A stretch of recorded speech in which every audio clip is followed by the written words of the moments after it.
Hello my dear students. तो आज हम लोग टाइप्स ऑफ सैम्पलिंग या मेथड्स ऑफ सैम्पलिंग या टेक्निक ऑफ सैम्पलिंग के बारे में डिस्कस करेंगे। इसके पहले वीडियो में हम लोगों ने सैम्पल क्या होता है, सैम्पलिंग प्रोसेस के इंट्रोडक्शन, उसके डेफिनेशंस क्या क्या होते हैं, कौन कौन से इसके कैरेक्टरिस्टिक्स होते हैं, इसके पर्पस क्या क्या होते हैं और इसके अंदर जो भी टर्म्स यूज़ किए जाते हैं, इन सब के बारे में देखा था। तो आइए हम लोग अब टेक्निक के बारे में डिस्कस करते हैं, जिसको मेथड्स या फिर टाइप्स के नाम से भी जाना जाता है। It is done by two method. इसको दो मेथड्स के द्वारा डन किया जाता है, जिसमें फर्स्ट होता है प्रोबेबिलिटी सैम्पलिंग एंड सेकंड होता है नॉन प्रोबेबिलिटी सैम्पलिंग। फर्स्ट जो होता है प्रोबेबिलिटी सैम्पलिंग, अब इसके भी टाइप्स होते हैं। तो इसके कौन कौन से टाइप है? Simple random sampling, stratified random sampling, systematic random sampling, sequential random sampling and cluster sampling होता है। उसके बाद सेकेंड आता है अपना नॉन प्रोबेबिलिटी सैम्पलिंग, जिसमें purposive sampling, convenient sampling, consecutive sampling, quota sampling, snowball sampling बोलते हैं। तो उसके बाद हम लोग प्रोबेबिलिटी सैम्पलिंग के बारे में देखेंगे। It is the based on the theory of probability. ये जो होता है प्रोबेबिलिटी के थ्योरी पर बेस होता है। It involve the random number random selection of number of population in the every subject in the population has equal chance to select research study. इसमें क्या होता है कि जो प्रोबेबिलिटी सैम्पलिंग होता है, ये रैंडम ना जो भी पॉपुलेशन होता है उसके नंबर के रैंडम सिलेक्शन में इन्वॉल्व होता है, और इसके अंदर जो भी सब्जेक्ट है, जो भी पॉपुलेशन है, उन सब की इक्वल चांस होती है सेलेक्ट होने का, क्योंकि इसके अंदर जो अपन सैंपल को सिलेक्ट करते हैं वो रैंडमली सेलेक्ट करते हैं। इसलिए जितने भी पॉपुलेशन में सब्जेक्ट होती है, उन सब की इक्वल चांस होती है। उसके बाद फीचर्स देखेंगे कि प्रोबेबिलिटी सैम्पलिंग के क्या क्या फीचर्स होते हैं। It is technique where the sample have equal chance to being selected. इसमें क्या होता है कि जो भी प्रोबेबिलिटी सैम्पलिंग टेक्निक होता है, इसके अंदर जितने भी पॉपुलेशन होती है उन सब की इक्वल चांस होती है सेलेक्ट होने का। सेकेंड फीचर्स है कि the advantage of this sampling is absence of bias and error. इसमें क्या होता है कि जो बायस एंड सैम्पलिंग एरर होती है वो अब्सेंस होती है, ये इसका फ़ायदा होता है। The researcher utilise randomisation. इसमें क्या होता है कि जो रिसर्चर होता है वो यूटिलाइज करता है रैंडमाइजेशन का, यानी रैंडमली इसके अंदर पॉपुलेशन को जो भी सैंपल होता है अपना सेलेक्ट किया जाता है। इसके सब टाइप्स थे सिंपल रैंडम सैम्पलिंग। तो अब हम लोग इसके बारे में देखेंगे कि this is the most basic probability sampling technique. In this every number of population has an equal chance. There is need of essential perspectives. population should be homogeneous. इसमें क्या होता है कि जो सिंपल रैंडम सैम्पलिंग होता है, ये most basic probability sampling technique होता है, जिसके अंदर क्या होता है कि जो भी पॉपुलेशन के नंबर है उन सब की इक्वल चांस होती है सेलेक्ट होने की, और इसके अंदर जो भी इसेंशियल प्री रिक्वेस्टाइज जो भी होता है उन सब का ज़रूरत होता है। इसमें पॉपुलेशन जो होता है वो होमोजीनस होता है। Must have the list of elements और member of accessible population. Accessible population के जो मेंबर या फिर एलिमेंट्स होते हैं उनका लिस्ट इसके अंदर होता है। उसके बाद होता है कि sample is drawn from sampling frame by using this method, lottery method, flip coin etcetera. इसके अंदर क्या होता है कि जो सैंपल है वो ड्रॉ किया जाता है फ्रॉम जो भी सैम्पलिंग फ्रेम होता है उसके द्वारा, जिसके अंदर lottery method, flip coin method use करके उसके द्वारा सैम्पलिंग फ्रेम के थ्रू ड्रॉ किया जाता है सैंपल को। इसके एडवांटेजेस का बात करें तो इक्वल चांस होता है, फ्री फ्रॉम बायस होता है, require minimum knowledge about population के बारे में मिनिमम नॉलेज की रिक्वायरमेंट होती है। उसके बाद हम लोग इसके डिसएडवांटेजेस के बारे में देखेंगे कि जो सिंपल रैंडम सैम्पलिंग है इसके क्या क्या डिसएडवांटेजेस या फिर क्या क्या लिमिटेशन होते हैं। रिक्वायर मोर टाइम, इसके अंदर ज़्यादा टाइम की ज़रूरत होती है। It is very widely and disappeared, ये क्या होता है, वेरी वाइडली एंड डिसअपियर होता है। Impossible to conduct the case, इसमें क्या होता है कि इम्पॉसिबल होता है केस से कंडक्ट करना। It is a completely catalogued universe, ये जो होता है ये कम्प्लीटली कैटालॉग यूनिवर्स होता है। उसके बाद आता है अपना stratified random sampling. Second types होता है प्रोबेबिलिटी सैम्पलिंग का।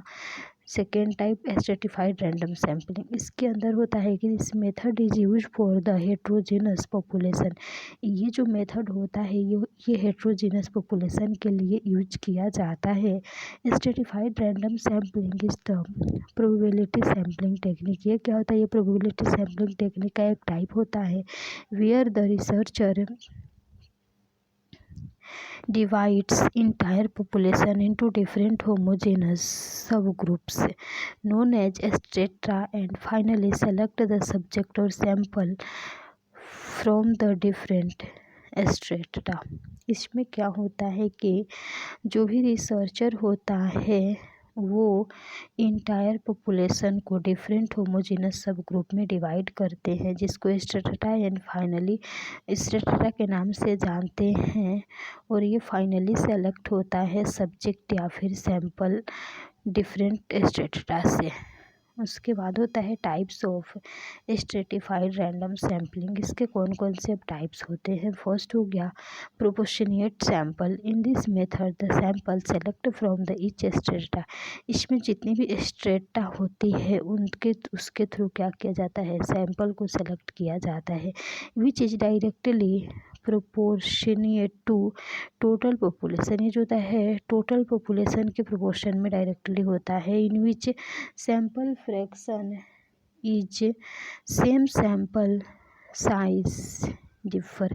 इसमें क्या होता है कि जो सैंपल फ्रैक्शन होता है वो सेम सैंपल साइज या फिर इसको स्ट्रेटम भी वो बोलते हैं वो होता है। उसके बाद इसमें अपन देख सकते हैं कि क्या क्या होता है एक टेबल के फॉर्म, जैसे population size, sample fraction and sample size. इसके अंदर 3 डाटा लिया हम लोगों ने ए बी सी। ए में 100, इसकी पॉपुलेशन 100 हो गई, जिसमें पॉपुलेशन साइज एक में हो गया 200। सी की जो पॉपुलेशन साइज है वो 300 हो गई। उसके बाद सैंपल फ्रैक्शन जो हो गया 1/2 हो गया। बी में 1/2 एंड 3 में भी 1/2 है। उसके बाद सैंपल साइज़ की बात करें तो ए की 50, बी की 100 एंड सी की 150 हो गई। उसके बाद प्रोपोर्शनेट सैम्पलिंग देखेंगे तो इसमें क्या होता है कि in this method the sample select from the each strata which is directly not proportionate to total population in which sample fraction is not same. इसमें क्या होता है कि जो सैंपल फ्रैक्शन होता है वो सेम नहीं होता है। और इस मेथड में जो सैंपल सेलेक्ट किया जाता है वो ईच स्ट्रेटा से सेलेक्ट किया जाता है, जो कि डायरेक्टली टोटल पॉपुलेशन के प्रोपोर्शनेट में होता है। और इसमें स्ट्रेटम की बात करें तो इसमें population size, sample fraction and sample size. इसके अंदर पॉपुलेशन साइज ए में 100, बी में 200 एंड सी में 300। सैंपल फ्रैक्शन हाफ हो गया ए में, बी में 1/4 एंड सी में 1/6 हो गया। सैंपल साइज की बात करें तो ए बी एंड सी तीनों के 50 है। उसके बाद इसके एडवांटेजेस के बारे में देखेंगे। फर्स्ट है रिड्यूस सिलेक्शन ऑफ बायस। इसके अंदर क्या होता है, बायस के सिलेक्शन को रिड्यूस कर देता है। Ensure representation of all group in population में जो भी ग्रुप है उन सब के रिप्रेजेंटेशन को इंश्योर करेंगे। It need small sample size that save time money and efforts. ये क्या होता है, स्मॉल सैम्पल साइज होता है जो कि हमारे मनी, एफर्ट्स एंड टाइम को सेव करता है। देन डिसएडवांटेजेस का बात करें तो it is not use for every study. ये जो होता है एवरी स्टडी के लिए अपन यूज नहीं कर सकते हैं। Large population must be available from which to select subject. इसके अंदर क्या होता है कि लार्ज पॉपुलेशन जो होते हैं वो अवेलेबल होते हैं जिसको सब्जेक्ट के लिए सेलेक्ट कर सकते हैं। देन अपना थर्ड टाइप आता है systemic random sampling. In the sampling technique selection of sample from every case. इसमें क्या होता है कि जो सैम्पलिंग टेक्निक होता है ये जितने भी केथ कैश होती है उससे सैंपल का सिलेक्शन करते हैं from list of group such as every 10th person of population, every 100 person of population. इसमें वही है कि मतलब जो सैंपल का सिलेक्शन करेंगे वो एवरी केस से करेंगे, जो कि ग्रुप का लिस्ट होता है उनसे ही अपन सेलेक्ट करेंगे। The desire sample size establish at a sum and the size of population must be estimated. इसमें क्या होता है कि जो भी डिजायर सैंपल साइज होता है उसको सम या टोटल फॉर्म में इस्टेब्लिश करते हैं और एस्टिमेट करते हैं पॉपुलेशन के साइज को। उसके बाद एग्जांपल के देखें तो the researcher want select about 100 sample from of total target population of 500 people. तो इसमें जो केस हो गया वो n बाई n होता है जिसमें 500/100 हो गया, जिसमें 5th हो गया। अब इसके एडवांटेजेस की बात करें तो researcher find this technique convenient and simple to carry out. इसमें क्या होता है कि जो रिसर्चर होता है इस टेक्निक को फाइंड करता है कन्वीनियंट एंड सिंपल कैरी करने के लिए। Distribution of sample is spread evenly over the entire given population. इसमें सैंपल का डिस्ट्रीब्यूशन करते हैं जो कि जितनी भी पॉपुलेशन, इंटायर गिवन पॉपुलेशन है उसके ऊपर।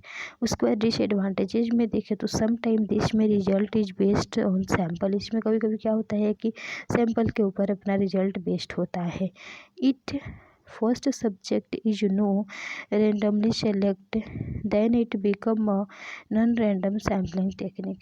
इसमें क्या होता है कि जो फर्स्ट सब्जेक्ट होता है वो क्या करेंगे, रैंडमली सेलेक्ट नहीं करेंगे बट पिकम क्या करेंगे कि जो सैम्पल टेक्निक होगा उसको स्टार्टिंग में तो रैंडमली करेंगे, बाद में नॉन रैंडमली करेंगे। उसके बाद फोर्थ टाइप अपना आता है सीक्वेंशियल रैंडम सैम्पलिंग। इसमें क्या होता है, this method of sampling technique slightly different from other sampling technique. Reason the sample size not fixed। इसमें क्या होता है कि जो सैम्पलिंग टेक्निक का मेथड है इसके अंदर स्लाइटली डिफरेंट होता है जो भी अदर सैम्पलिंग टेक्निक होता है उससे। इसमें रीजन जो होता है वो फिक्स नहीं होता है सैम्पल साइज में। उसके बाद इसके एडवांटेजेस की बात करें तो द कंटेंट ऐड और एंड रिमूव। इसमें जो कंटेंट है उसमें ऐड कर सकते हैं और रिमूव भी कर सकते हैं। In this sampling technique the researcher initially select the small sample and try out to make inference। इसमें क्या हो, जो सैंपल टेक्निक होगा, जो रिसर्चर होगा इनिशियली एक स्मॉल सैंपल को सिलेक्ट करेगा एंड ट्राई आउट करेगा कि जो भी इन्फ्रेंस है उसको वो मेक कर सके। अगर वो फिर वापस क्या है कि if not able to draw a result then add more subject until clear cut result can be. इसमें फिर क्या करेगा कि अगर वो एबल नहीं हो पा रहा है रिजल्ट को ड्रॉ करने में तो वो क्या करेगा कि जब तक ड्रॉ नहीं कर लेता है एक क्लियर कट रिजल्ट को, तब तक वो उसमें सब्जेक्ट को ऐड करते रहेगा। उसका डिसएडवांटेजेस की बात करें तो सैम्पल साइज जो है ये फिक्स नहीं होता है।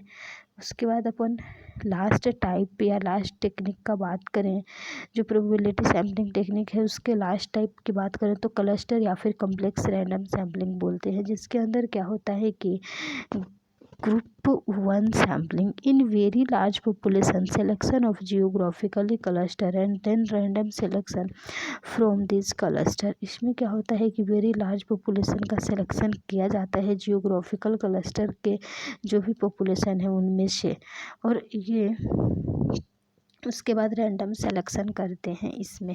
उसके बाद एग्जाम्पल की बात करें तो जो रिसर्चर है वो क्या चाहेगा कि एक सर्वे करे, then research the academic performance of high school student in India. उसके बाद क्या करेगा कि जो रिसर्चर है वो हाई स्कूल के अंदर एक एकेडमिक परफॉर्मेंस प्ले आउट करवाएगा।